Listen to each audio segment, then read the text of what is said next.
నిన్న ప్రశాంత్ రెడ్డి పత్రికా సమావేశంలో మాట్లాడుతూ రాష్ట్రంలో రేవంత్ రెడ్డి సర్వే చేసినటువంటి కాంగ్రెస్ పార్టీ సర్వే చేసినటువంటి బీసీ కులగణన విషయంలో మాట్లాడుతూ ఉన్నారు.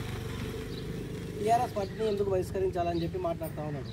మేము ఒకటే ప్రశాంత్ రెడ్డి గారిని అడుగుతూ ఉన్నాం, మీరు పాల్గొని మీ కార్యకర్తలు కానీ మీ నాయకులను కానీ ఈ సర్వేలో పాల్గొనకుండా చేసి బీసీ ద్రోహులుగా మీరు కాబట్టే ఇందులో ఈ రాష్ట్రం నుంచి కానీ ఈ పాల్గొన నియోజకవర్గం నుంచి బహిష్కరించాలని చెప్పి మేము ఈ మీడియా ద్వారా మిమ్మల్ని మీరు ఇప్పటికైనా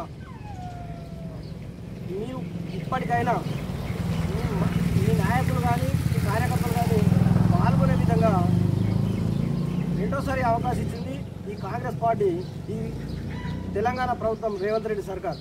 ఆ సర్వేలో ఖచ్చితంగా పాల్గొనే విధంగా ఉండాలని చెప్పి మీ నాయకులను కానీ మీ కార్యకర్తలు కానీ ఎవరైనా అవగాహన ఉండి లేకుండా పాల్గొనని వారిని కూడా పాల్గొనే విధంగా ప్రయత్నం చేయలేదు తప్ప అట్లా కాకుండా ఈ సర్వేనే బూటకం ఇదంతా ఒక నాటకంలాగా మీరు చిత్రీకరించి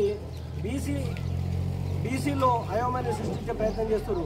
మేము ఖచ్చితంగా చెప్తున్నాం, మా నాయకుడు కూడా ఖచ్చితంగా చెప్తున్నాం, 42% బీసీలకు ఇస్తామని చెప్పి అది ఆ వైఖరి మీ వైఖరి ఏంది, మీ పార్టీ వైఖరి ఏంది మీకు చెప్పాలని చెప్పి ఈ మీడియా ద్వారా మీరు రేవంత్ రెడ్డి గురించి మీరు మాట్లాడారు. ఓటుకు నోటు విషయం, ఆ ఓటుకు నోటు విషయం ఇప్పటికే కోర్టులో ఉంది, ఆ కోర్టు నిర్ణయిస్తుంది.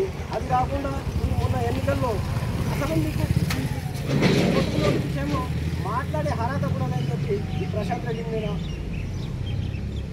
అడుగుతా ఉన్నాం. ఎందుకంటే మొన్నటి ఎన్నికల్లో మీరు దాదాపు బహిరంగ రహస్యం 100 కోట్లు ఖర్చు పెట్టి కన్ను లొట్టబోయి గెలిచిరు. అది కూడా మీకు ఒక గుణపాఠంగా మీకు తెలుస్తలేదా అని చెప్పి ఈ మీడియా ద్వారా హెచ్చరిస్తాం.